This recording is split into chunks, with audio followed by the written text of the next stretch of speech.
Let the band play.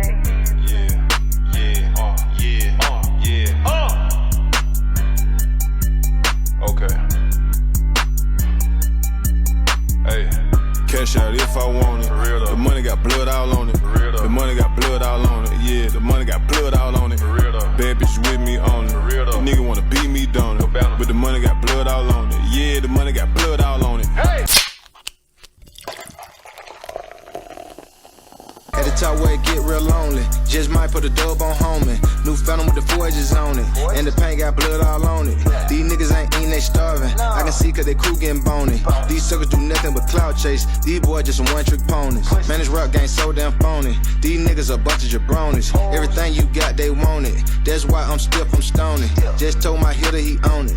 Nigga better break fast like Shoney's. And I got my back like Tony. These niggas wanna clone me, don't it? I went from riding up V12, switched it up, and now my motor electric. I stacked away more millions than haters expected. You gotta shoot for your respect.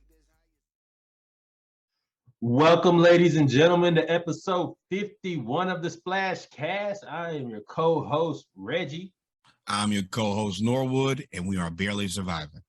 Barely surviving, but I am speaking out of excitement because finally got a technology update. And Reggie got a new computer, the first one that he's gotten since college. If you judge me, you can judge your mama too. Yes, my computer's was old, but now, as you can see, the new setup, the screen is bigger.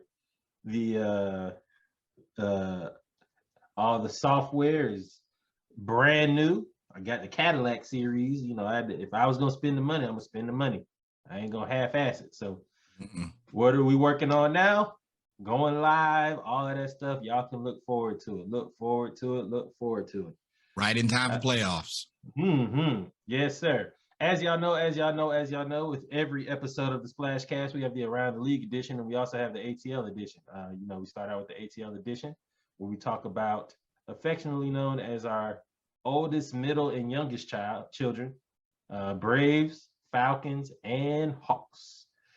So we're going to get right into the Braves segment, where we have a few things we're going to talk about. Man, the Braves have had a great offseason. Spring ball is coming to an end. Regular season is right around the corner, and we've had some good news and some bad news. Excuse me. Good news, we improved our bullpen. We signed the Dodgers closer, Kenley Jansen. We just swapping players at this point. Yeah, man, we are swapping players. Kenley Jansen was known as the Dodgers closer for the last 2 or 3 years. He was He was the closer for their championship run, where they got robbed. He was the closer for when they won, and he was the closer when we beat them. So, what do you think of these moves? When who beat? When the Braves beat them. The Atlanta Braves, the world champions. Want to be very clear who we remind, who are the current world champions, the Atlanta Braves. I'm excited about all of this.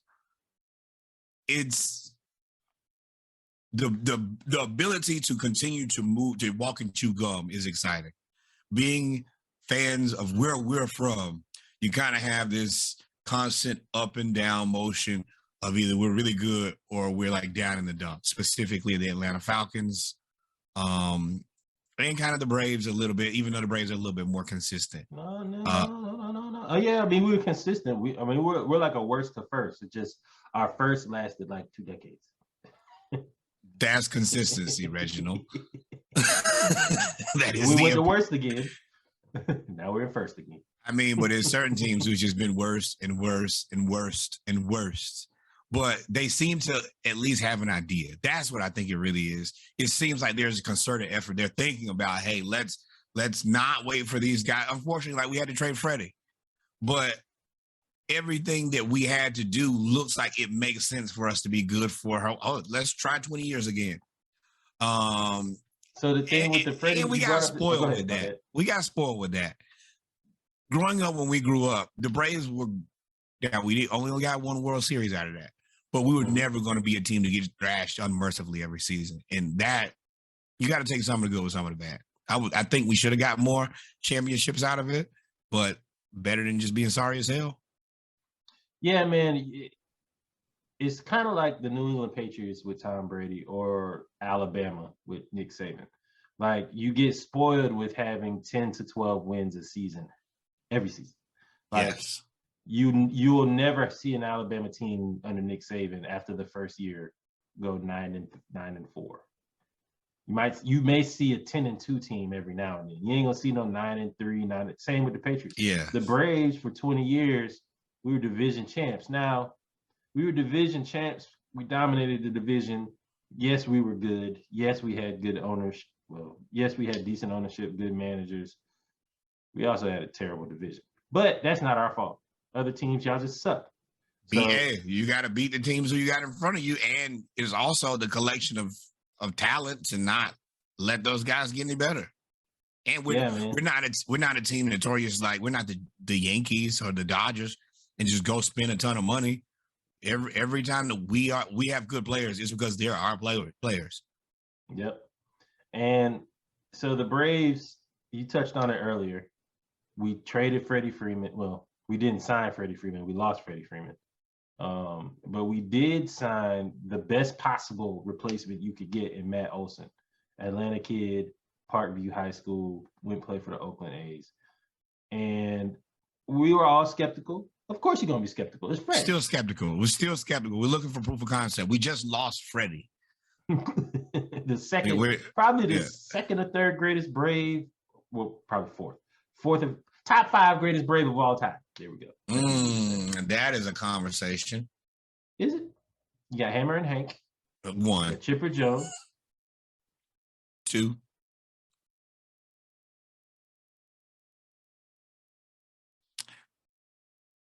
Some pictures. I mean, Greg Maddux, John Smoltz. I hate that because you want to put all the pictures together because they're a pitching staff. It's like 7 of them. Yeah. So you can't pick Maddux and not pick Glavine. You can't pick Glavine and not pick Smoltz. Like that's those guys. So I guess you can say top 10 then, because it's going to be difficult to separate the pitchers. The pitchers are going to take 3 or 4 by themselves. Glavine, Smoltz, and Maddux are top 5 Braves by themselves, especially Smoltz and Maddux. I like Glavine too, but he was the third one. But yeah, you just lost Freddie, so Matt Olson, but he is heating up. He had to get he's slapping him out of there, boy. Man, and he ain't like I said it earlier when we were planning the game. Freddie, when he hits home runs, he doesn't really hit them far out of. He might hit them second deck, upper deck every now and then. But his is pretty much, like just great hitting. Freddie was just a great hitter. Man, Matt Olson be hitting him like Ronald Acuna be hitting him off the scoreboard, out the park. I'm here to prove a point. Yeah, like I'm here. And it'd be no doubt. Like, like Freddie hit a home run and people will start jogging to the fence. Them outfielders don't even be moving. Hey, don't waste your time. But I mean, that's what you gotta do. It's like in a relationship. I gotta make you completely forget about your ex-boyfriend. Yeah. So I did say Ronald Acuna. I brought him up. The Braves have had some injuries that we've had to come back from. Ronald Acuna is gonna start the season on the IL. He has missed all the spring practice, but he should be back around the beginning of the season. Hey, man, take your time. You are too valuable now and in the future. Especially now. Like, you are the focal point of... You're the man. This is it. But we also lost Luke Jackson. Now, y'all know I refuse to call him Luke Jackson. Exactly. 77. Say my name. Say my name. I didn't call it. I would not call him Luke Jackson. I would only call him 77 because he would literally come in and blow the game every time 2 years ago. And then all of a sudden, last year, after all them trades were made, he just decided to be a really good middle reliever. So I was looking forward to seeing him. Yeah, I was looking forward to seeing him come back. That is a turn of events that I don't think anybody expected. Going from I won't even say this man's name to I'm looking forward to seeing you next season. That's growth, my friend. He actually has a ligament tear in the UCL, which is in your elbow. Yes, your correct. ACL, MCL, PCLs in your knee. Then you got your UCL and one of them other CLs in your elbow. You got an MCL too. Yeah, you said that. So he actually hurt that out of, and they're trying to test the severity of it, but it looks like they're putting him on a 60-day IL so he could get a couple other opinions, second and third opinions. But the only way to fix it, if they all agree, is Tommy John surgery, which means he won't be back for 18 months. That is so long to be out. And that's a long time to rehab. And rehab rehab is not going to practice with the rest of the team. Rehab is by your damn self. A lot of, rehab is basically when the team is not practicing so that you can get the attention that you need. He can't even think about a baseball for almost a year. Like, that is probably, especially, it's kind of like the ACL in football, how that was the worst injury you could have back in the day. And then, they started getting medicine and technology got better. And now you could come back from it. It's the same thing with the UCL Tommy John surgery. Back in the day, Tommy John's, that was named after someone, Tommy John's, who had the UCL, and his career ended off of that. So it's unfortunate for him because he put in so much work. And let's be honest, I wasn't the only one criticizing him. It was thousands, millions of Braves fans that did not like this dude. But you might have been the loudest person in the room. That's fine. I own that. I told the truth. I don't care. Realest podcast in the world. We don't tell no lies around here. So, with that being said, man, the Braves opening day is next week. I am excited. I would like to see how this roster plays out, because we are a deep team. And now that we have the universal DH, it's going to be interesting. Who will be played by he who shall not be named. Yeah, we don't. He on the run. He went on the run for about 6 months, so we can't say he's like Beyonce and Jay-Z. He's in witness protection right now, so we can't really say much. But with that being said, man, I don't know if you have anything else in terms of transactions. We signed a few other. We brought Heredia back. The logo. Go Brace. Logo. Go Brace. Now, I love that dude. I follow him in it. He posts. It's not in English. I read the translation. I like it. You a Google Translate guy? Yeah. No, it'll on Instagram, it'll say, would you like translation? I was like, yeah. So he wants to play for the world. I guess they have like the World Baseball Championship. He wants to play in that, represent his country. I like that dude, man. He's good. Like, man. He's good. Legitimate, like him as a human. He's probably one of the better. He's always had a job, and he's one of the better teammates. And it doesn't hurt that he's a good baseball player. He's a good baseball player. When he's called upon, he plays really well. You'll keep a job if you play well when you're asked to, and you have a great attitude. That'll take you a long way in life. You know whose spot he took? Charlie Culberson. Remember Charlie Culberson was that dude that was just there? Yeah. Great guy, utility guy. That's what Heredia is. I like it. I like it. Keep him forever. As far as I'm concerned. Lifetime Brave. With that being said, ladies and gentlemen, we are now going to get to our middle child, the one that gives us the most heartache, heartburn, most emotional trauma. I got a secret. I'm optimistic. Might not be that bad. Yeah, that's you. We're going to get into the Falcons. Y'all stay tuned.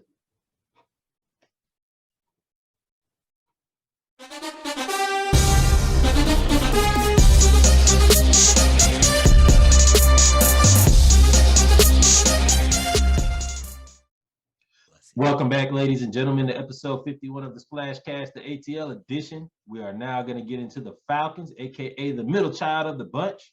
Got a few topics we're going to talk about today. Of course, you know, we said we were going to talk about Deshaun Watson, but then there's so much news that keeps coming out. Every damn minute. Every minute after he signed with the Browns. But first, we're going to go over, we talked about the Braves and how they had a pretty decent offseason. The Falcons have not had a bad one either, considering. And when I say they haven't had a bad one either, considering, it's because Terry Fontenot is trying to come and clean up the mess that Thomas Dimitroff, or he who shall not be named, my bad. You know. Talk about people, whole family. I feel like they cousins. He messed up the franchise so bad in the last 2 to 3 years after the Super Bowl that we are just trying to stay afloat this year. And before we get started, as the Realest Podcast, I think you owe him an apology. When he first got signed, you said that you believed that he was a double agent, still working for the Saints to ruin us. I did say that, and the jury's still out. So, yo, you are a piece of shit, man. The jury is still that out. Man has literally taken the trash, sat it outside. Now it's still outside and it smells. But they're gonna come get it, next year, and then after that, we'll have a team. Hopefully, yeah. It'll be depend on how the draft looks. To me, so we'll see. But as we said with the Braves, we lost. The Falcons lost Matt Ryan. The Braves lost Freddie Freeman. But we have added some players. The first one being Marcus Mariota. Now, I'm not too excited about that. I think he is what he is. There's no way that he's just going to turn into an all-pro miraculously with a worse team than he left. But I will say it's probably one of the better stopgap players that you could get. No ego. Easy's plug and play. Easy's plug and play. Sorry. No ego, familiar with the system, looking for an opportunity to redeem himself. And I think he understands he's right at the point in his career where, all right, things didn't necessarily go the greatest of ways, but this is going to give me an opportunity to show I'm either a good enough football player to be in the NFL as a starter or maybe a backup, or maybe my time here is come and gone. But I do think that he sits and looks at Tannehill like, that guy ain't that much better than me. Yeah, so that's why I said that's the disheartening part, because you still got your job took by Tannehill. But when you go back and actually look at the stats and look at he didn't play horrible. Mm-hmm. He just misses a lot of open receivers. But he didn't play horrible, but he does have legs. That was always his thing with Oregon was, number one, he was always throwing the guys who were wide open.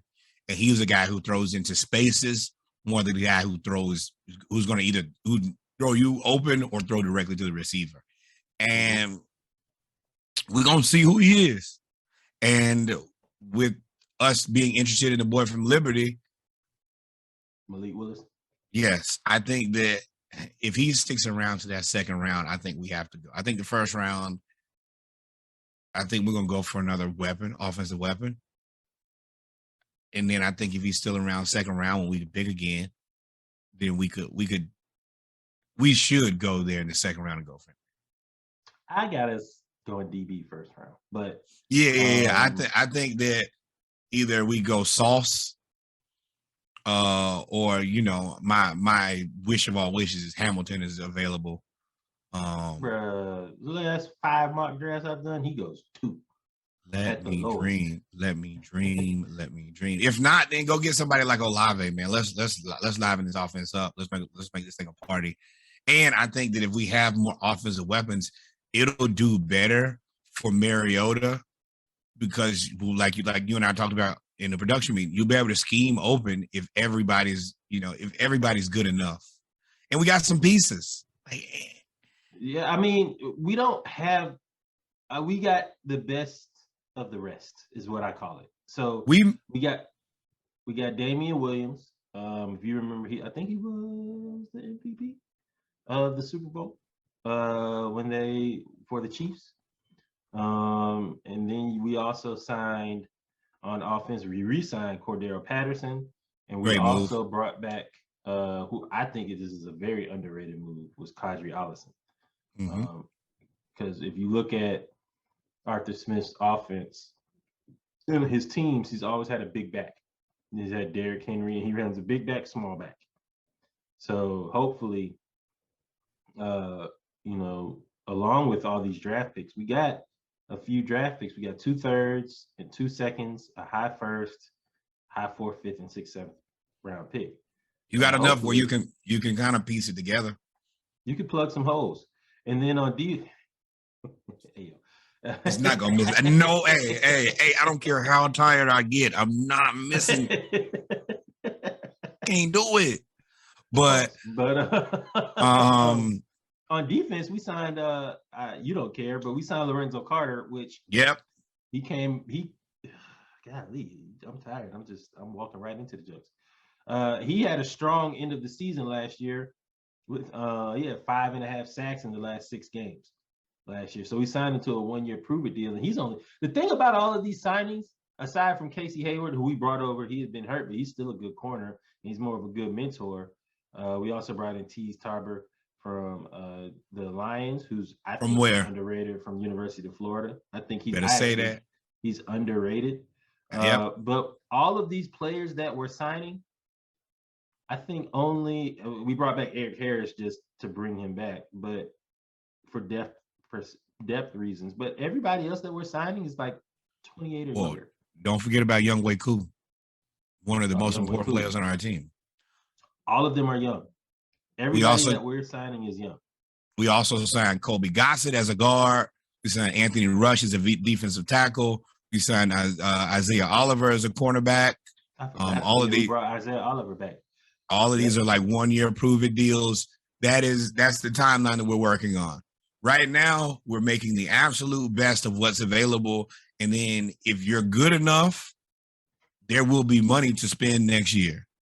There will be. And they're getting their guys clearly because we're becoming the NFC version of the Tennessee Titans. Speaking of becoming the NFC version of the Tennessee Titans, they signed veteran linebacker Rashad Evans to a 1-year deal. I think 30 minutes ago. Yes, I think we're doing the absolute best with what's around on the floor. I think that there are other teams who are. What are the Giants doing? Tricking themselves. What are the Jets doing? Spending money. They got a lot of money. They're just making the wrong moves. Exactly. I looked at the defense, and I know you said, some top tier mid, but if we could just get a middle of the pack defense, that is a hell of an accomplishment from the drums that we were last year, the way we're getting beat. Yeah. I will say you're right. You said we improved. I will say we have improved, and I know. And one thing Terry Fontenot did was he always drafted pretty well. So if we can have a decent draft along with all these other players that we've already signed, I think we're not going to win the division. We could come in second in the division though. I mean, there's nobody else really. That is where our focus needs to be on. We need to, as a team. Oh, another team. What are the Panthers doing? Nothing. We need to be able. What you done heard about the Panthers that you like, and they still got Christian. I don't know. I didn't even think about it. Mute. All is quiet on the Western Front, and they still have Christian McCaffrey, who is broke man. So now the Saints are trying to get into dealing too.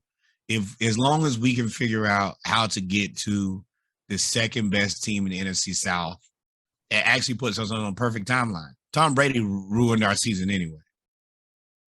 So Tom plays more than one. Well, I don't know. I don't fucking know. Because I said I don't know how long he's going to play. Yes, that's the reason. That part is not our problem. That is between him and God. And as long as he is here, then they're just going to have a better team than us. But I think that this puts us in a position where, I mean, even if we're at least 2 or 3 years out, you got to think we have to get a quarterback. You gotta get one. Then once you get him, you gotta teach him some stuff.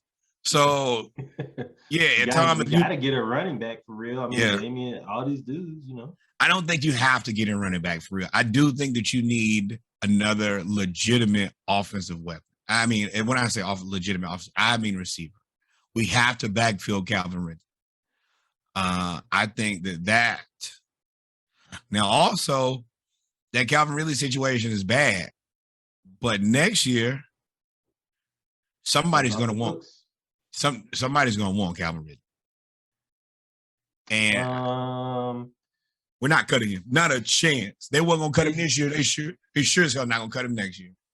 Is he? Boy, no. Is that how it works when you're suspended for the year? You're still on contract the next year. You just kicked it. Just kick it a year. He's still a good asset. Yeah, I mean, I think, and I've heard this through the grapevine many times now, especially this offseason, that Arthur Blank, which it can't be true, but I can see why he feels that way, that he doesn't want to ever draft another Alabama wide receiver, because the way that Julio left and the way that Calvin Ridley just kind of screwed it all up. But you got two good Alabama wide receivers this year, and you can get one in the third round. Like, that's John Mechie is going to be a problem. Jesus, boy, we had. Okay, first, Julio didn't really do us that bad. If you really look at it, we probably did him more bad. We did more bad to him than he did to us. A little bit of get back is fair in my book. Even swap ain't no swindle. That's what the old people say. I just want to see us get an asset back for Calvin, because he is such a good receiver. If we draft one this year and then could come back and get, another one next year, at that point, you're really, and we still got Kyle Pitts, second most yards as a rookie tight end in NFL history. And you can get your quarterback too. Oh man. Things then you start looking at us and we like, oh, well, we got Ozzie and Acuna. We got Trey and John Collins and DeAndre Hunter. And then we are have what could be a collection of assets with the Falcons. And I don't want to get ahead of myself because you stepping way ahead right now, brother. I told you at the end of the thing, I said I have optimism, and this is the first time in a long time. I'm gonna tell you I would tell you the last time we had optimism, but that brings back a triggering moment from what would be probably the worst moment in Falcons history. That was the last time optimism was present. I'm not gonna go back that far. I'm gonna say I had optimism when I thought we were getting Deshaun Watson.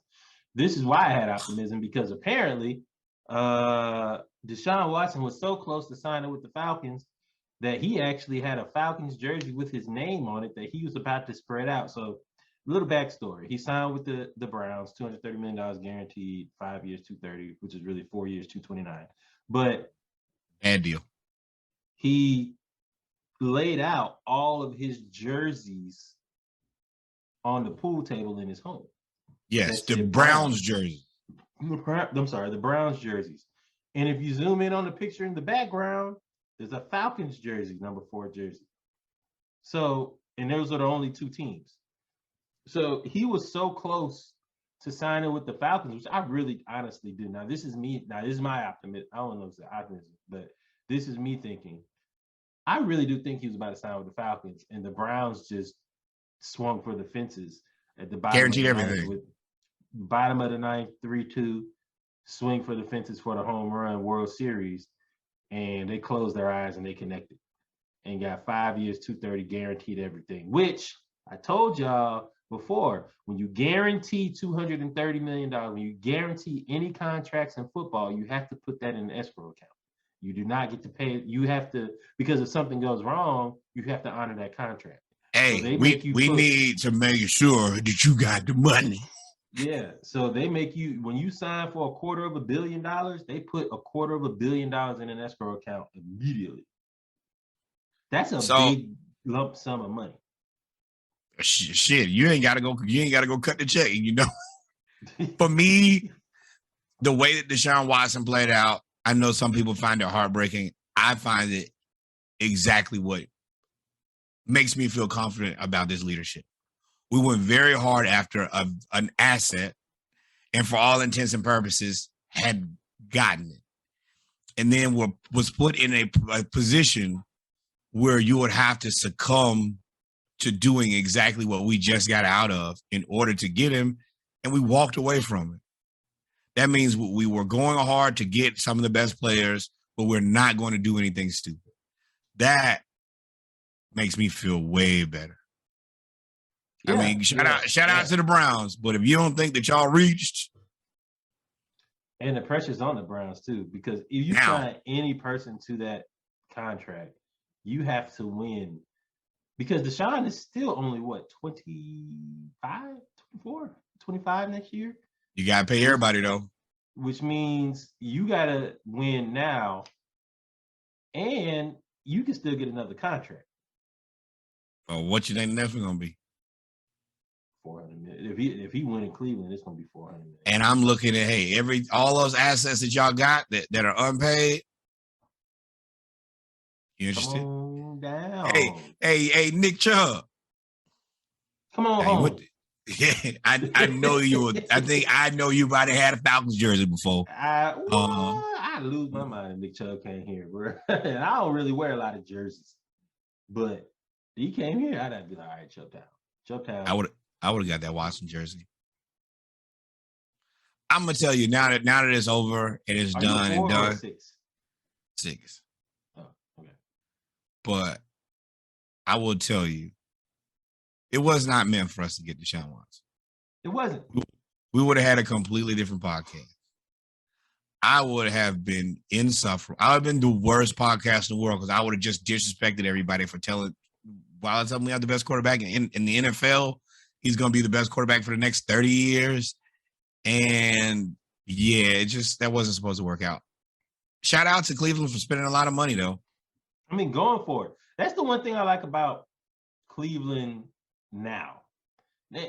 In all of their sports, except for the Guardians. But basketball, they weathered the LeBron leaving twice. Football, like right now, whatever ownership they have, they're going for it. But in both situations, it's a lot of pressure, immediate pressure. Ooh, right now. It's, and I will say the Cavs are in a little bit less of a pressure situation because it looks like Evan Mobley should be a lifetime Cavalier unless he just wants out. So that you kind of got an extension. Which the thing is, because he's from LA. Yes. And also UCLA ain't been no slouch putting centers in the NBA. Yeah. They both, Okongwu and him went to USC. Mm-hmm. Did I say UCLA? You know what? But it is what it is. But yes, but they have their skill going up is good for them now. The Sexton Garland thing, trying to figure that out is going to be interesting. But they have good. But the Browns win today. Right now, they win. They have the team to win right now. But everybody else. Everybody else in the AFC, Amari Cooper only plays home games. But everybody else in the AFC has a quarterback and a receiver too. So prepare to dance. Yeah, it's going to be interesting. But with that being said, ladies and gentlemen, we've come to the end of the Falcon segment of episode 51 of the Splash Cast. That means it leaves us to go to the youngest child. Did I forget something? Wait, I think that was an enjoyable Atlanta Falcons segment. I haven't had one of those in a really long time. I don't know if we had one of those since we've been podcasting. We didn't have anything bad to say, which is who have we become? The man on the corner that says it's the Falcons this year. That's who. Oh no! You will not turn me into a UGA fan. Are you okay, brother? With that being said, we'll get to the episode. We'll get to the Hawk segment of episode 51 of the Splash Cast, the ATL edition, aka our youngest child, the child that is unpredictable, most talented, but sometimes a little lazy. Yes, we're looking at you for defense. You're just fucking bad. You're just bad. Just don't know how to act. But with that being said, man, y'all stay tuned. We will be right back with the Hawk segment.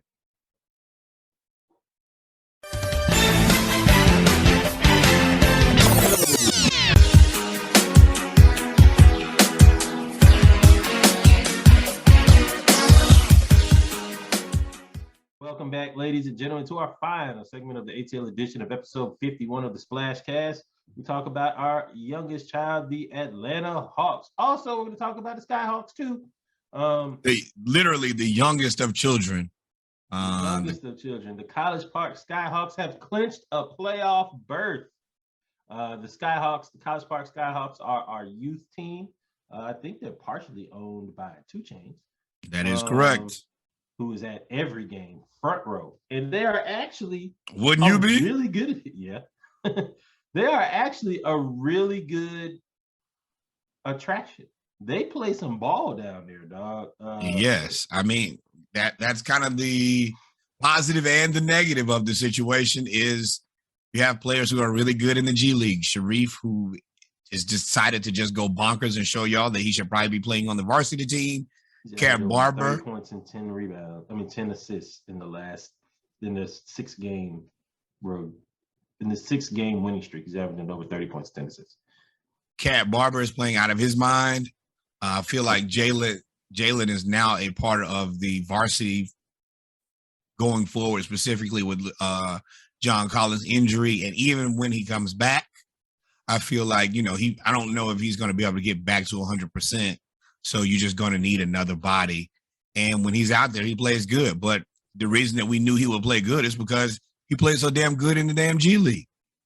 Yeah, man. And Sharif, everybody was talking about the knock on him coming out of college was, I think he went to Auburn, coming out of Auburn was that he can't shoot and he's so small.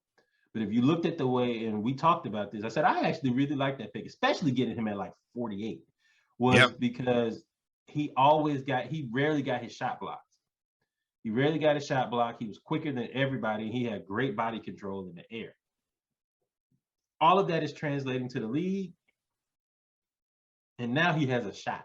So he's gone his 3-point shot, and I guess he's gotten used to the distance is different. He's gotten used to the distance, the different type of basketball, playing and shooting over players, the different types of rules. The rules are different. There's not really a big gather step in college as it is in pros. So he has now the gather step, and now he's shooting almost 40% from 3-point range. And he has a weird set shot. Mm-hmm. He isn't he's not a jumper. And if you're 6 feet maybe, and you don't have a jumper, that's it just puts you in a situation where it's much more easy to block the shots. But if you can shoot 40% from the field, I don't care. If you jump, if you got to stand on a stool, whatever you do, if you make it 40%, we'll figure that out. And I think that like we said in the draft, I think we stole 2 picks. I think that we did. I wish that we played them a little bit more, Nate. But I think that this redshirt year could be good for both of them. But next year, we got to get them on the floor. You got to find a way to get them on the floor. Oh, yeah. Lose out of there. You probably keep Skylar. But I like to keep Skylar. You might have to let Skylar go because DeLon is playing so well. But somebody's going to pay DeLon. Nobody's going to pay Skylar. So you keep Skylar. DeLon probably goes. And you bring Sharif up. And Jalen. The thing about the Skyhawks is they are like basically the baby version of the Hawks. Trey is short. He doesn't really jump when he shoots. He's all really chest shot. So is Sharif. Jalen Johnson is John. I didn't think about that. You're right. Trey is definitely he's a chest arm shooter. He ain't. Right. Yeah, he's a push shot. And then you have Jalen Johnson, and then you have all the other role players that are like hustle men that just play hard. Cat Barber. I couldn't remember his name. He is a slasher. He's gonna get to the bucket. He scores. And he defends. I know I've said this 17,000 times, but as a person who's not typically the most optimistic, specifically when it comes about my team, if I'm optimistic, there should be credence led to the fact that we could possibly be good. Yeah, man. So y'all and the Splash Cast will definitely be in the building for some of these College Park Skyhawks games in the future, because they actually it's like a mix between a black college basketball game, but with semi-pros and pros, really pros. And because they play music, they have a DJ, they turn up, they have special nights. And it's fun, and it's in the heart, and it's in College Park. Like, it's in real Atlanta. Well, and Atlanta has made a very good effort at changing the fan experience. All around, yes. every sport. Yeah, Atlanta, but specifically the basketball team. Like, at one point, the Hawks weren't really the best fan experience. Now they are the number one fan experience out of any NBA team, I think, the last 2 or 3 years. 2 Chainz and the College Park Skyhawks. He's there. Like you said, he's at the game. He's abreast of what's going on with the team. He's just not a guy. So it makes me feel a lot better. And it seems like they run parallel to each other. I just hope that we can get more of these guys actually on the floor. But you're right. I can see potentially Gallo being gone, and then that's where you probably stick, Jalen Johnson. Then you have Okongwu and you have Sharif. And then we got some draft picks, and you go, draft you some guys until you find the guys that you need. And then you got yourself a little team. Yep. So we definitely have some irons in the fire down there in College Park. Let's jump on up the varsity real quick. So the Hawks, before we get to this last week's games and looking at the end of the season for the last 4. Promising news. We got some promising news for both our players. So Jalen Johnson was playing well. He actually got some praise from Nate, which is different because Nate used to say, I'll never play the young players. And then he said Jalen Johnson has earned his minutes. He was actually playing more, catching lobs, dunking on folks.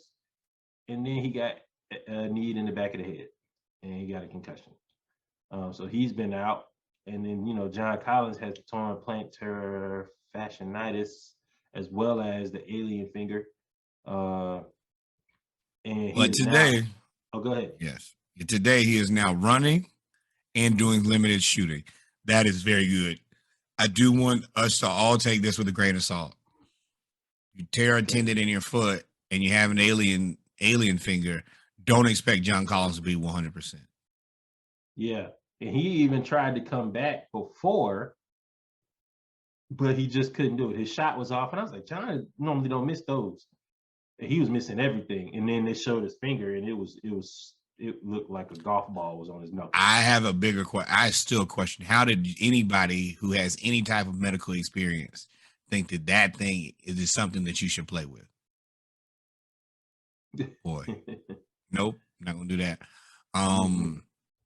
But yeah, the thing that's just it's weird looking, but they say it's getting better, and we can all get better at the right time. I think that'd be. He's out of the cast. He had that big old cast on the finger. Yeah, and it's a hurt finger when they try to immobilize your finger. When the cast covered his whole hand and his arm. They probably didn't want nobody looking at it either. Yeah, it was ugly. But so he's out of the cast and he's running, so it looks like it might be right in time for the playoffs, which, any help is help right now. And oddly enough, there are so many other teams that are kind of falling apart right now. I hope and pray we can have another, meteoric run like we did last year, where we just kind of hit our stride at the absolute right time. The stride may be hit a little bit later than we would liked it to, but all's well that ends well as far as I'm concerned. You beat a couple teams, and we don't have to, we're not a team expected to win a championship, but if we can win a series or two. And again, we weren't expected to win a championship last year, and we just got hot. So if you can get hot in the playoffs, especially with all these players getting hurt, and it's the end of we talked about it before with the lockout and with COVID, basically here for a year and a half, it's kind of thrown off the off-season training. So a lot of players aren't in the greatest of shape. Their bodies aren't built for this, and they're trying to get back on schedule. You have a lot of injuries. There's a lot of breakdown at the end of the year. Only thing that kills me is we threw away a lot of games we could use. Well, we had right? COVID a lot. Yeah, we could have been fit. But I'm not talking about those. About It's the country. Yes, it's us throwing away games against bums, and then the NBA fucking us for not canceling games. Yeah, canceled all them other games. We had 7 players one game and they didn't cancel. We have 27 players who played for this team this year. It's the most in NBA history. 27. So, but with that being said, man, let's get into last week's games, man. Last week, the Hawks played the Nets, the Cavs, and the Thunder. We didn't play the Pacers last week, did we? Or was that last week? I think that was 2 weeks ago. Yeah. So last week we played the Thunder first, which we knew that was going to be a win. Trey went crazy. Yes. Well, Trey kind of been going crazy all the time. The Cavs, which was a big win.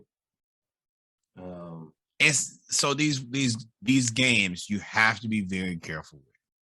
As much as I've been Mr. Sunshine the whole podcast, I'm gonna be very real.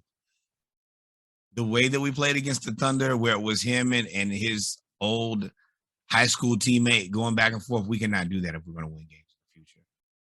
We cannot let Joe Average give us 25 points and go 7 of 14 from 3. We have to play a more structured game. Next, we played Cavs. Cavs, we got lucky on. I'm just going to say it is what it is. No Mobley, no Allen. That's a game I'm taking with a grain of salt. I appreciate that sometimes things work out in our favor. As much as things have not worked out in our favor, that is a W I will take. I wish Evan Mobley all the health in the world, but thank you for not playing versus us. And then finally, we played against the Nets. In a must-win game. Yes. And now, with the Nets. And let Kevin Durant had a career high. So let me jump in real quick. Yeah, the Nets game was one of the best shooting performances I've seen in a long time. Outside of the Warriors.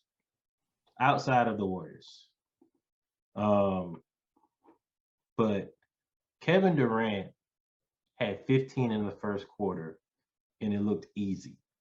And that's when I was like, ooh, we might be in for a long night. And he ended up going for 55. He ended up going for 55. But, and I guess I should save this point for likes and dislikes. But we kind of treated him like Zach LaVine when Zach LaVine went for 52. Go ahead, make somebody else beat us. And we was like, somebody else got to beat us. Because if you shaking all these shots, even though you're making them, that means ain't nobody else shooting. Yep. So that was an interesting game, man.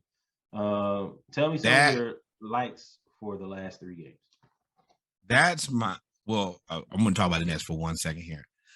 That's the reason I don't know if I'm comfortable playing against them or not, if we had to meet up with them in the play-in, because they are a team that is they're broken still. They're a long way from fixed. But I didn't even mean to do that time. But for me, they're still a team that you have one guy who I think is probably the best scorer of the basketball NBA history in Kevin Durant, and we can see that because he gave us 55. Easy money. And he was shooting one leg. He was shooting horse shots. Yeah, he came down and shot that 3, and I was like, oh, my. You're just going to do that? You don't care about anybody. You are a whole wild human. Just come down and just do this. Oh. And Kyrie, who is the greatest handler of basketball I've ever seen in my life. And I'm going to say that now because I saw that man dribble with each one of his fingers on each one of his hands. And I said, oh, no way. And I'm talking about like, do. You know that any night they could give it to you. But they're not comfortable with each other. Yes. They're 2 good players, not a good team. That is the perfect summation. As far as likes, I like anytime that we beat teams that we're supposed to beat. That was one of the things that I talked about, just a minute ago about I hate how we tricked off so many games that we should have won because it's so close. Had we not tricked off 5 to 7 games that we just threw away this season, which I could go back and find them easily, we're in a whole different position. We're in control going into this part of the season. That makes me feel a little bit better. We still give up 100 points every damn night. Yeah. So and like it's the defense still. Yes, and every time I tell you the same thing. Damn, it's another 30-point quarter. Damn, it's another 30-point quarter. It puts so much pressure on your offense to go out every night and to be somebody got to have it. You can't regular have it. We can't score 103 and think we're gonna win a game. No, because we got 103. No, we got to go into it thinking up, but we need about 125 points. And if we get to 115, I think it's a close game. 103, we are out of there. And that's a lot of pressure to put on a young team, which we still are. Yeah, so I will say with likes, I'll stay with the likes here. We averaged about 100 and almost 130 points a game over those 3 games. We scored 122 against the Nets, 131 against the Cavs, and 136 against the Thunder. To your point, when we don't score 110 points or 115 points, we lose. We lose every time we don't score 115 points. So the defense is problematic. But what I will say, one of the things I like is how Trey is playing and getting everybody else involved and knowing he's starting to learn when to take over. Especially, now I'm not going to say that John Collins is a hindrance to him because I think he doesn't give John Collins the ball enough. But he's starting to learn when to take over and his turnovers are down. I mean, he just won Eastern Conference Player of the Week, right? So again, yes. I think it's for the second week in a row, if I'm not mistaken. No, I think that it might be. I think second week in a row because we're on a 5-game winning streak. He's in a position where we've played the equivalent of 3 bad teams at the right time. Oh yeah, because they were hurt. Yeah. And the way that he plays, if you play 3 bad teams, he'll embarrass the hell out of you. Now let's not get that messed up. He will definitely, given the opportunity, whoop your ass. But the thing is, so when I say I like the way that he's playing, and this is pretty much going to be my only like. I mean, I do like the way Kevin Huerter is playing. Bogey is Bogey. Gallo is Gallo. Clint Capella, I know you like Clint Capella being a whole new human. I'll leave that one to you. I agree. I'm going to say Trey because you have this stat here. Trey Young he's had over 300 screens this season. At the beginning of the season and the middle, really, until this last probably 2 months, it's been screen and he's made either the wrong decision or he's taken some tough contested shots. Now he's getting everybody into the flow of the game. DeAndre Hunter's getting into the flow offensively. Bogey is going to get his own shot. Gallo is gonna get his own shot. Bogey gonna get his own shot. Gallo gonna get his own shot, but we're starting to feature Gallo on the block more. We're getting Kevin Huerter open shots. Kevin Huerter gets in trouble when he tries to do too much. He thinks he's red velvet more than he needs to be. But at this point, you're also getting DeLon Wright open shots. I like the way that Nate is playing Trey off the ball a little bit, playing Trey at the 2 offensively. So it's moving Trey around and making better use of his talents, and he's embracing that and learning it is what makes me like, especially the last week's games. What about you? I know you said Clint. Yes, Clint looks like Clint from last year. And we need Clint from last year in order to have any type of, to be competitive. He is, and we said this last year, he might not be the best person on our team, but he could very well be our MVP. He just is able to fix, when he's healthy and in shape, oh boy, he's blocking shots. He's running. He increases the pace, and he's a hindrance. You just don't want to really go down there and deal with him. And he's a rebound champ. And on top of that, he's top 5 for offensive rebounds. And that's a lot of our game. If you're going to score 100 and something points every night, you're going to have to get some offensive rebounds. Mm-hmm. But and he's unselfish. That's the thing. Yes. He's totally unselfish. Because there was a play against the Nets where he had Kyrie Irving guarding him, and they did not get him the ball. He didn't pout. He was frustrated. He went down, blocked the shot, got the ball, went down, ran back down the court. And dunked the ball. Yeah, and I was like, that was an underrated little 3-piece play right there. That, 3-play sequence right there. But that's the reason, and I think people think that I hate Trey a lot. I don't. I just see how good our team is. And we're low maintenance. Mm-hmm. Nobody is really high maintenance. Nobody is, hey, it's my way or the highway. I don't want to see us blow this opportunity.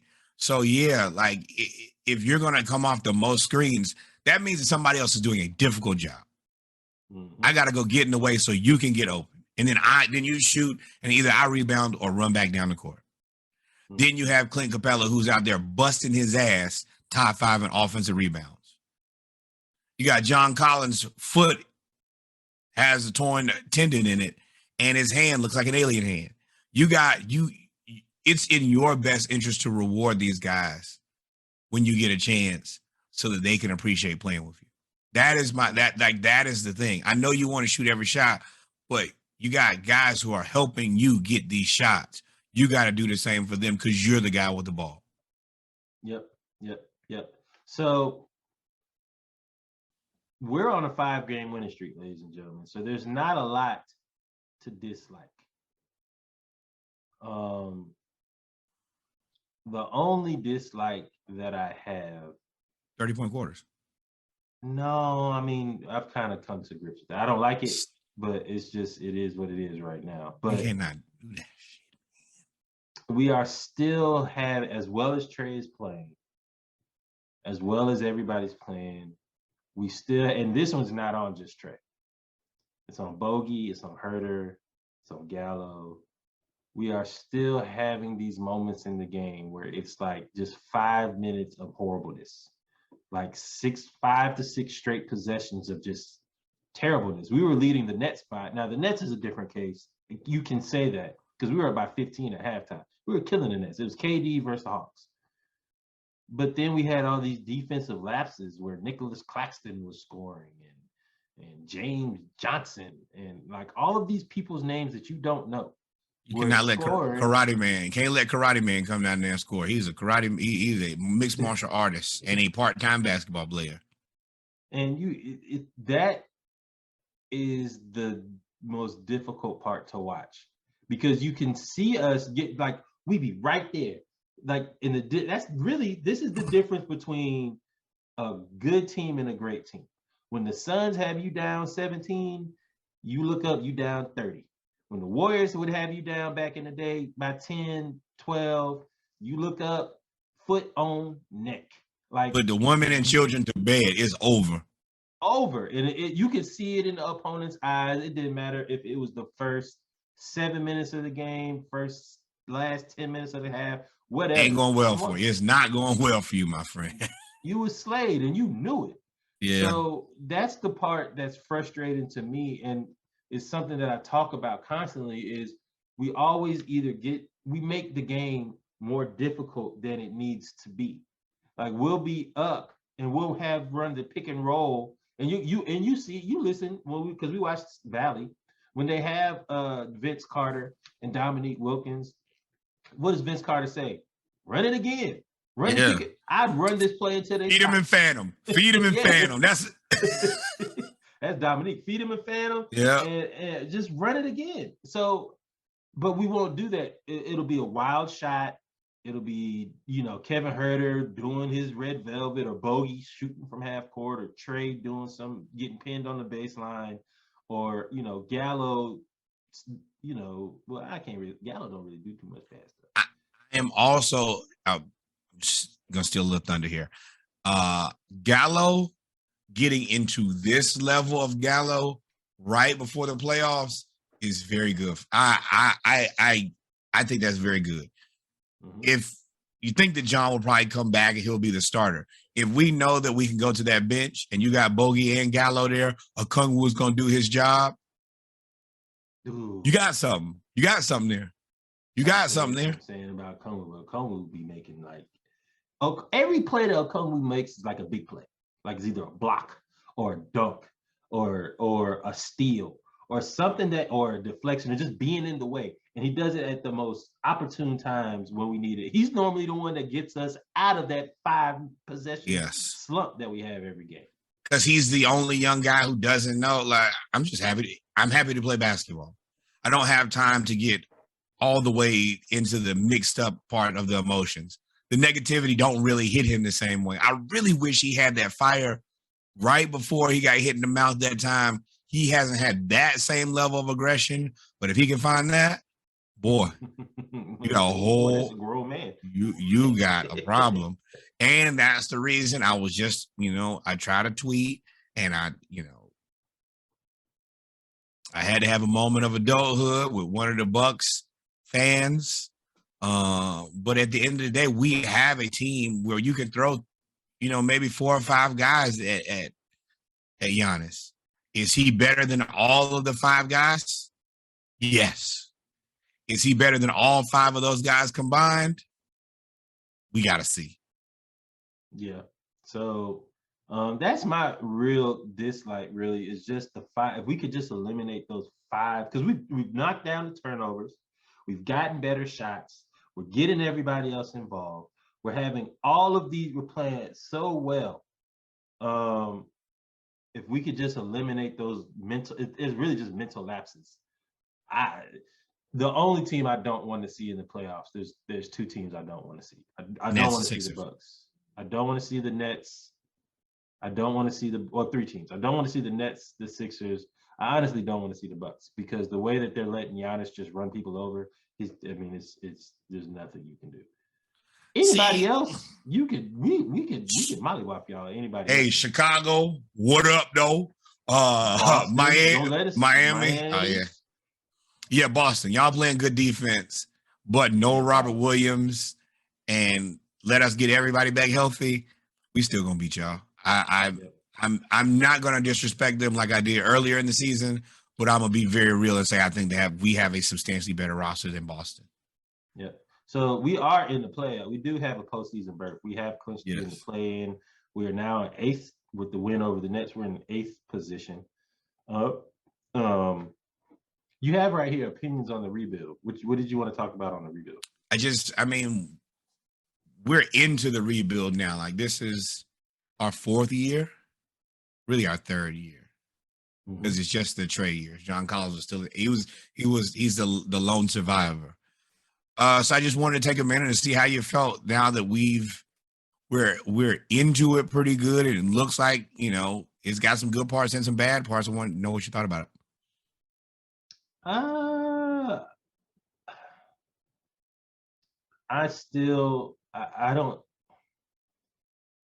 There's no superstar that we can go get that would make us substantially better, that we have a chance of getting. We don't have a chance of getting Giannis, right? So Giannis would make us substantially better. Who else is a superstar who plays defense? We can't get Embiid, right? So he would make us substantially better. Jokic would make us substantially better. Jaylen Brown was the one that was probably the most feasible to go get, and then these motherfuckers went on like a 17-3 record, only to be outdone by the Memphis Grizzlies. Yeah. He might be a Celtics lifer at this point. This season right here was probably like he's teetering. Either we're going to have to deal with these guys, like either they're going to be our guys going forward, or we're going to have to blow this thing up. And they proved me wrong. And he was the guy. He's the one that I wanted. So when it comes to when I say the rebuild, when you say the rebuild, I don't know if we're in rebuild mode per se. I mean, we could probably still go get Cat if we needed to, but I think the way that we're set up and the disadvantage became an advantage of having to play so many players at one time. especially we got to play Jalen and Okongwu, that I don't know if we're in a rebuild because you have Gallo's gonna move on, Lou's gonna move on. DeLon is playing so well that he's gonna get paid. I don't know if we can pay DeLon and back. DeAndre Hunter. He's coming back. He's coming back. We gotta pay DeAndre Hunter. Well, so the salary cap went up. We're gonna keep DeLon because this is a good place for DeLon. But that's kind of what I was saying is at this point we've moved from the Lloyd Pierce rebuild into, hey, this is the last year of rebuilding. Next year is competing and contending. I wouldn't even say, yeah. In this year, I don't even think that we wanted to be a rebuilding team. I think it was just we had so many injuries and so much. We gave away so many games. We had COVID that turned us into like a rebuild. But we still got the 40-something wins, which is impressive. Yes. Especially if you've been a Hawks fan for a while, you know. But with that being said, man, to finish off this podcast and finish off this episode, let's talk about the last 4 games of the season. So currently, the Hawks are 8th in the East. We are 9.5 games back, but that doesn't matter because we can't make it to that far. But in order for us to win, in order for us to make it to the 6th place, which would make it out of the play-in, we'd have to win every game, and the Raptors would have to lose every game, which is not really feasible because the Raptors are a pretty good team. They're 7-3 in the last 10 games. So the highest we could probably get is catch the Cavaliers and stay in the 8th spot, 7th or 8th spot, which means we only have to win 1 game in order to make it to the playoffs. We play at the Raptors tomorrow, which if we win would make us half a game behind Cleveland. Then we play at the Wizards, which I assume we should win. Then we play at Miami, who's probably still going to be playing games because they have not clinched the number 1 seed yet. Yep. And then we play at the Rockets, which should be a win. So we have a chance, possibly, I could see us going 2-2 or 3-1. What are some things you want to watch for how we end the season? Very simple. Beat who you're supposed to beat. That is the most important thing. I've been saying it all season. You don't have to go out and beat the Sixers. You don't really have to go out and beat the Bucks. But every team that you're better than, you need to beat. I think that out of the teams left, we can go 3-1. 4-0 will make me confident that we are ready for the playoffs. 3-1. Fear in everybody's heart. Yes. Because then we look like those guys from last year. Mm-hmm. And this regular season team, that's one thing. But them guys from last year were some motherfuckers. They were. And we knew that going into it. I said, hey, man, Knicks, y'all don't stand a chance. Yeah. Everybody picked the Knicks. I said, boy, y'all are smoking dope. We ran them out of there. And I was very clear with the Sixers. I said, this probably might be a fight that you lose. And they lost. Then, and I'm going to double down on this, and I will say this for the rest of my damn life. If not for Giannis going down and Trey going down, we would have beat the Bucks. We playing in the finals. Because Giannis was not killing us. It was when they had an opportunity to go to Holiday and to go to Middleton, and Cam Reddish and DeAndre Hunter were just not ready. He's just injured. It just came with the territory. And Brook Lopez. We didn't have the size to just stop. But before we had built the wall, and Okongwu was, people were like, oh, you can't lock up Giannis. Well, Okongwu was making it very difficult for him to do his job. He's getting in the way. Just get in the way. And I don't care what you say. They do let you play in the playoffs, but all that fullback play that Giannis is doing ain't gonna run in the playoffs. And it's a lot more half-court basketball, so it's not him running from rim to rim. you gonna have to run some plays now, my friend. And Nate be scheming now. Nate can scheme some defense. Offense, we're gonna run the same 2-3 things, but defense, Yeah. he plays really well. And that's another thing that I do like. I'll go back to is that we're actually running offensive plays. Like it ain't just pick and roll. We got cutting, we have back screens, we have double screens. We're getting people open. But for me, what to watch for? I need us to play with the same intensity that we played against the Nets, that we played with against the Cavs, that we came out against Oklahoma City, although they are like really severely undermanned, and we came out there and pretty much took it to them the whole game. I need for us to play with the same intensity, the same the same offensive intensity and execution, and I need for us to step it up on defense. I would like to see Nate incorporate, and I want to see if John Collins and Jalen Johnson come back. I would like to see how they incorporate into the end of the season. Hopefully, Miami would have clinched the #1 seed by then, and they decide to rest some players. And then we may be able to play John Collins and Jalen and get them back into the rhythm of the game. That would be great. And that's a lot of rebounds on the floor. Yeah, and at that point, now we are one of the more dominant teams on the paint when we're healthy. Yes. So those are my things to watch for. If we throw it to the guys in the paint. Mm-hmm. The Raptors, I really don't want to see the Raptors. That's a sneaky team that if they get going. Oh, it's a headache for somebody. They're all 6'7", man, and they're gonna have to play 3 versus 6. They'd have to play the Bucks in first round. They might not be able to handle that, but that's a good matchup because all those guys are about Giannis' size. And if there's anything that we learned, that you just got to use every available asset to throw at Giannis and take it from there. Yep, definitely. You definitely. Sorry, guys, I'm watching this. Kansas has come back within 6 points. They started the second half on a run, and now North Carolina players are limping around. They got hurt ankles. This is shaping up to be a hell of a national championship game second half. With that being said, man, we have come to the end of episode 51, the Atlanta edition of the Splash Cast. We have talked about the Hawks, the Falcons, and the Braves. Make sure y'all tune into the pregame that will be out on YouTube. If we didn't miss anything, man, Norwood, take us out. Absolutely not. We never miss anything. Once again, thank you guys for kicking with us as we struggle through this Monday. It has been a fight of all fights. Has it? Life will come at you fast when you turn mid-30s. So, we here to fight. We're going to, continue the pod. We're going to shoot another episode tomorrow, but we're going to do what we got to do. Number 1, more Black baseball.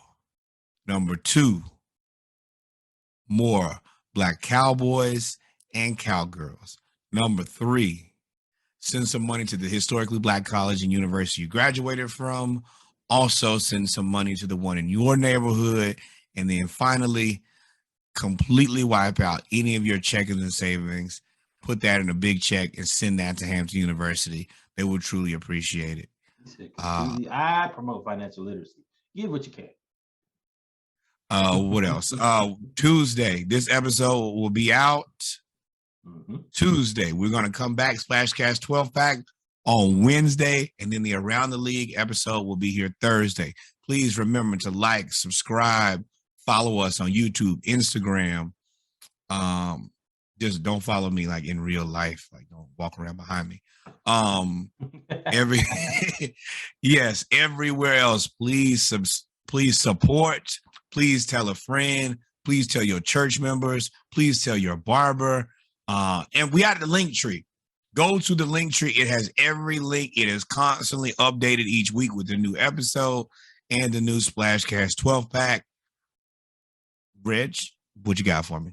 Man, y'all know y'all can reach out to us at any time if you guys want to talk about ads, sponsorships. You want to do some cross collaboration. We want to do some interviews. Now that we've had our technology update, you can reach out to us at dietmedia@gmail.com. We are on YouTube at the Splashcast or at Dive T Media. We are on Instagram at the Splashcast. We are on Facebook. Go like the Facebook page and interact with the Facebook page. That has everything. It is basically where the link tree, everything is there as well. Because we have the technology update, we are already working on our live. Follow us on Twitch at the Splashcast, as well as we are now working on the website where everything will be on there: merch, donations, information, press kits, anything that you need will be on the website. And then also as well, we live tweet all Hawks games, and you can tell who's who with the amount of aggression that's in the tweets. Yep. At Twitter at _ the Splashcast. So you can reach us anywhere. And as Norwood said, always check the link tree, people. The link tree has everything. And just click the bell on YouTube. Click the bell on YouTube. Click the bell on Instagram, so we don't have to keep DMing y'all, because I do spam DM some of y'all. And it'll give you a notification, and it'll let you know that it's up. The pregame series is on Instagram and on YouTube as well. And we are back to doing videos that will be on YouTube. Hey, y'all don't talk crazy to me on Twitter. I don't play that. I do not play that. Man told me shut the fuck up. I said, wow, well, Will Smith you. 5-finger slap.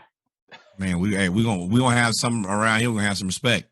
But we appreciate you guys. We love you guys. And there's only one thing left for us to do now. What's that, Reg? Hang out. Hang out. Peace out, y'all. Deuces. Adios, mi amigos. We fucking made it. Love y'all, man. Stay safe. This game just got good. It's just so real. Peace. See y'all later.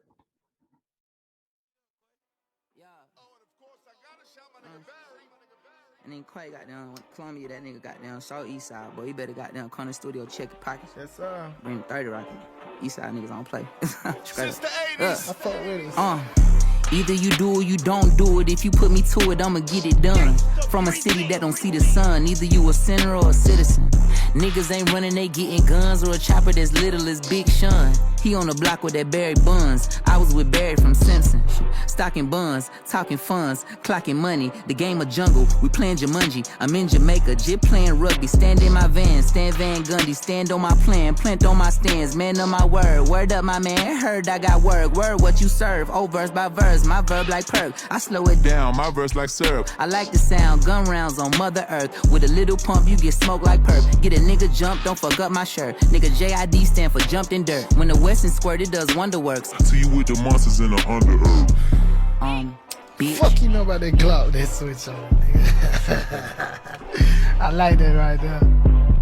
Yes, sir. You know, we got them bitches in the spot while the trap rolls out those swinging. Bitch going brazen, bitch, you heard me. Bitch. I'm on the green like I'm in the golf. I sold back so this pillow talk. I made a jug off a dinner fork. Ain't going back and forth dinner floss. But it's dinner on, it's dinner time. I eat a rapper like the 69. I done flipped the pack, I done flipped some racks. One thing I ain't did with flip some fries. Everything big on minimize. Any mighty more is how I pick a ride. Either us or them, you need to pick a side. When she come through, she like this a vibe. My neighborhood, they got gentrified. Yard filled with Black Lives Matter signs. My trigger finger need calamine. What do the heartless do for Valentine's? Valet parking, I skilled the line. Can't win if you quit trying. Been had the baddest bitch that'll trick your daddy like slip and slide. On the mission, my opponent missing. Rape came with the solar system. Strip club, pole position. Getting money, so consistent.